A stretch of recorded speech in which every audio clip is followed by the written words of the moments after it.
అంటే అసలు వాళ్ళు ఆకలేసి అరిచారో నా కోసం అరిచారో కూడా అర్థం కాని సిచ్యువేషన్లో ఉన్నాను. ఫస్ట్ టైం మైక్ మన దాకా రావడం అంటే ఆల్మోస్ట్ తిరుపతి వెంకటేశ్వర స్వామిని చూసినంత ఆనందంగా ఉంది నాకు. సీరియస్, నేను జబర్దస్త్ స్టేజ్ మీదకి రావడానికి కూడా చాలా తక్కువ టైం పట్టింది. కానీ ఈరోజు ఈ స్టేజ్ మీదకి రావడానికి నిజంగా చాలా ఎక్కువ టైం పట్టింది. ఒక టైంలో ఇలా అందరూ మాట్లాడుకుంటూ పోతే ఆగస్టు 9th వచ్చేస్తుందేమో అని సందేహం కూడా వచ్చింది. చిన్న సందేహం కూడా వచ్చింది నాకు నిజంగా. అసలు బేసిక్గా ఈ ఈవెంట్కి నేను ఇంకా కొంచెం ముందే రావాలి. దారిలోనే ఈ ఈవెంట్ చూసుకుంటూ వస్తున్నా. ఈ లోపు వాడెవడో సుమగారికి లవ్ యూ చెప్పాడు. మాదాపూర్ వెళ్ళాల్సిన వాడిని అటు మణికొండ వెళ్ళి తిరిగి మళ్ళీ రివర్స్ అయ్యి వచ్చారు. ఎందుకంటే రాజీవ్ కనకాల గారే ధైర్యం చేయరు సుమగారికి చెప్పడానికి. అలాంటిది అతను ధైర్యం చేశాడు. అది సీరియస్గా సాహసం అనే చెప్పాలి అది. ఓకే, ఈ సినిమా నువ్వా చాలు మళ్ళీ చెప్తావేంటి? ఓకే, ఈ సినిమాలో నేను చేయలేదు. ఈరోజు ఈ ఫంక్షన్కి రావడానికి ఒకే ఒక్క రీజన్, మా నాగబాబు గారు అమ్మాయి ప్రొడ్యూస్ చేసింది కాబట్టి ఈరోజు ఇక్కడికి రావడం జరిగింది అంతే. అంటే ఆయన తన తమ్ముడు కళ్యాణ్ గారి గురించి తప్ప తన గురించి ఏమాత్రం ఆలోచించుకోకుండా నిస్వార్థంగా పనిచేసి తన తమ్ముడు సక్సెస్లో ఆయన కూడా భాగమైన మా నాగబాబు గారు అమ్మాయి ప్రొడ్యూసర్గా చేశారు కాబట్టి ఈరోజు ఇక్కడికి రావడం జరిగింది. అంటే మెగా ఫ్యామిలీ అనగానే వాళ్ళని చూస్తే చాలు అనే ఫీల్ ఉన్న మాలాంటి చిన్న చిన్న ఆర్టిస్టులకి నాగబాబు గారు మా అమ్మలందరినీ దగ్గర కూర్చోబెట్టుకుని ఆయన చేతులతో అన్నం కలిపి తినిపించిన రోజులు ఉన్నాయి. అలాంటి మా నాగబాబు గారు అమ్మాయి ప్రొడ్యూసర్గా చేసింది కాబట్టి ఈరోజు ఇక్కడికి రావడం జరిగింది. వాళ్ళ అన్నదమ్ముల గురించి ఎవరైనా తప్పుగా మాట్లాడితే ఆయన అడ్డుగా నిలబడి నన్నేమైనా అనండి కానీ నా అన్నదమ్ముల జోలికి మాత్రం రావద్దని ఒక గోడలాగా నిలబడి ఎప్పుడు వాళ్ళని కాపాడుకుంటూ వస్తున్న మా నాగబాబు గారు అమ్మాయి ప్రొడ్యూసర్గా చేసింది కాబట్టి ఈరోజు ఇక్కడికి రావడం జరిగింది. అంటే ఎప్పుడు అన్నయ్య మంచితనం, తమ్ముడు మంచితనం ఇవే మాట్లాడుకుంటూ ఉంటాం. కానీ వాళ్ళని మాకు ఇంత దగ్గరగా చేసిన మా నాగబాబు గారి మంచితనం కూడా మీ అందరికీ తెలియాలి. అందుకే ఈరోజు ఇది చెప్తున్నాను అనమాట. ఇంకా మీ అందరికీ తెలుసు, నిహారిక గారు ఇప్పుడు కాదు, ఒక 10 years బ్యాక్ మీకు ఒక స్కిట్ చేశారు, డి వర్సెస్ జబర్దస్త్ అని. అందులో నాగబాబు గారి క్యారెక్టర్ చేశారు నిహారిక గారు. ఆ స్కిట్ నేనే రాశాను. ఫస్ట్ టైం ఒక టైమింగ్ అంటే ఎలా ఉండాలి, ఒక పంచ్ టైమింగ్ వేసేటప్పుడు ఆ మాడ్యులేషన్ ఎలా ఉండాలి, ఇవన్నీ కూడా నాకు ఒక రకంగా అలవాటైంది కూడా నిహారిక గారి టైమింగ్ చూసే. నాకు ఆ రోజు నేను స్కిట్ రాసినప్పుడు ఆ విధంగా నిహారిక గారు అప్పటి నుంచి నాకు పరిచయం అనమాట. అంటే నిహారిక గారు వాళ్ళ పెదనాన్నగారి లాగే కొత్త టాలెంట్ని ఎంకరేజ్ చేసే గుణం ఉంది. వాళ్ళ బాబాయ్ గారి లాగే అనుకున్నది సాధించే గుణం ఉంది. అలాగే వాళ్ళ నాన్నగారి లాగే ఎంత కష్టం వచ్చినా సరే నవ్వుతూ ముందుకెళ్లే గుణం ఉంది. ఈ మూడు కలిపి ఉంది కాబట్టి ఈరోజు ఇలాంటి సినిమా తీయగలిగింది. అంటే ఇంకో విషయం, వాళ్ళ బాబాయ్ గారి లాగే ట్రెండ్ ఫాలో అయ్యే టైప్ కాదు, ట్రెండ్ సెట్ చేసే టైప్. అందుకే 11 మంది హీరోలను పెట్టి ఒక సినిమా అంటే ఖచ్చితంగా ట్రెండ్ సెట్ చేసినట్టే. అవునా? 11 మంది హీరోలు అంటే ఇప్పుడు రీసెంట్గా మన 11 మంది క్రికెటర్లు మన దేశానికి వరల్డ్ కప్ తెచ్చినట్టు ఈ 11 మంది హీరోలు మా నిహారిక గారికి మంచి విజయాన్ని అందించాలని మనస్ఫూర్తిగా కోరుకుంటున్నాను. మనకు 11 అంటే చాలా గుర్తొస్తాయి, కానీ ఈ సినిమా తర్వాత 11 అంటే ఈ 11 మందే గుర్తొస్తారు. అదైతే నేను నమ్ముతున్నాను.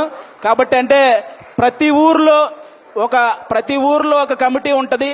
ఆ కమిటీలో కుర్రాళ్ళు ఉంటారు. బేసిక్గా సమస్యను క్రియేట్ చేసేది వాళ్ళే, సమస్యను సాల్వ్ చేసేది వాళ్ళే. అలాంటి కుర్రాళ్ళు అనమాట. అలా ప్రతి ఊర్లో ఉంటారు. కాబట్టి ఈ కమిటీ కుర్రాళ్ళంతా మీరంతా ఒక్కసారి మీ ఊరోళ్ళందరికీ కూడా ఈ కమిటీ కుర్రాళ్ళు సినిమా చూపించాలని మనస్ఫూర్తిగా కోరుకుంటున్నాను. ఎందుకంటే ట్రైలర్ చూస్తే అర్థమవుతుంది. మీరందరూ ఈ సినిమా చూసినప్పుడు మేము కూడా ఇలా చేసేవాళ్ళం కదా అని గుర్తు చేసే క్యారెక్టర్లు ఉన్నాయి.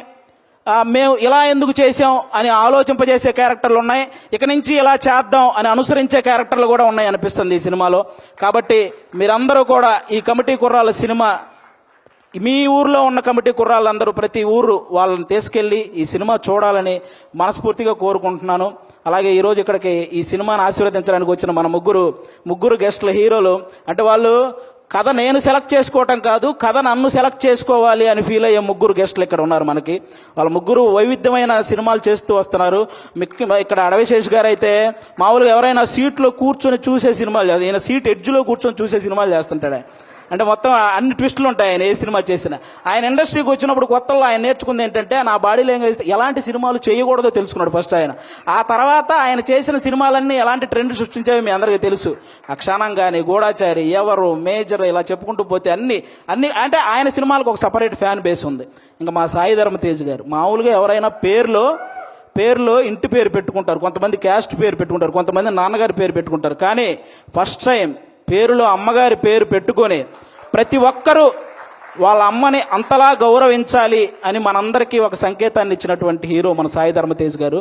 అంతేకాదు రీసెంట్గా ఒక ఓల్డ్ ఆర్టిస్ట్ మన పావలా శ్యామల గారు ఇబ్బందుల్లో ఉంటే ఆవిడకి 5 లక్షల సహాయం చేశారు మన సాయి ధర్మ తేజ్ గారు. అంటే సంపాదించే శక్తి దేవుడు అందరికీ ఇస్తాడు, కానీ సహాయం చేసే మనసు కొంతమందికే ఇస్తాడు. అందులో మన సాయి ధర్మ తేజ్ గారు కూడా ఉండడం నిజంగా మనందరి అదృష్టం. అంతేకాకుండా రీసెంట్గానే అంటే తండ్రికి కూతురికి కూడా తప్పుడు సంకేతాలు చూపిస్తూ చేసిన ఒక వీడియో మీద మొట్టమొదట స్పందించిన హీరో మన సాయి ధర్మ తేజ్. ఈరోజు సోషల్ మీడియాలో ఈ అమ్మల్ని తిట్టేవాళ్ళు, అక్కల్ని తిట్టేవాళ్ళు తగ్గుతూ వస్తున్నారంటే దానికి రీజన్ మన సాయి ధర్మ తేజ్ గారు తీసుకున్న ఆ రోజు డెసిషన్ అనమాట. అలా ఆ సాయి ధర్మ తేజ్ గారు కానీ ఇంకా మా వరుణ్ తేజ్ గారు, మా నాగబాబు గారు అబ్బాయి. అంటే నేను తొలి ప్రేమ సినిమా ఫస్ట్ నాకు తొలి ప్రేమ సినిమా ద్వారానే సినిమాల్లో ఒక సక్సెస్ వచ్చింది. అది తీసిన డైరెక్టర్ కూడా ఇక్కడే ఉన్నారు, వెంకటేశ్వర గారు. అంటే ఆయన కూడా మెగా ఫ్యామిలీ నుంచి వచ్చిన ఒక హీరో అన్న గర్వం ఎక్కడా ఉండదు మా వరుణ్ తేజ్ గారికి. చిరంజీవి గారు లాగే వైవిధ్యమైన కథలను ఎంచుకుంటూ వెళ్తుంటారు. అంటే అప్పట్లో చిరంజీవి గారు రుద్రవీణ చేశారు, గ్యాంగ్ లీడర్ లాంటి సినిమా చేశారు, అలాగే చంటబ్బాయి లాంటి కామెడీ సినిమా చేశారు, ఆపద్ బాంధవ్ లాంటి ఒక ప్రయోగమైన సినిమా చేశారు.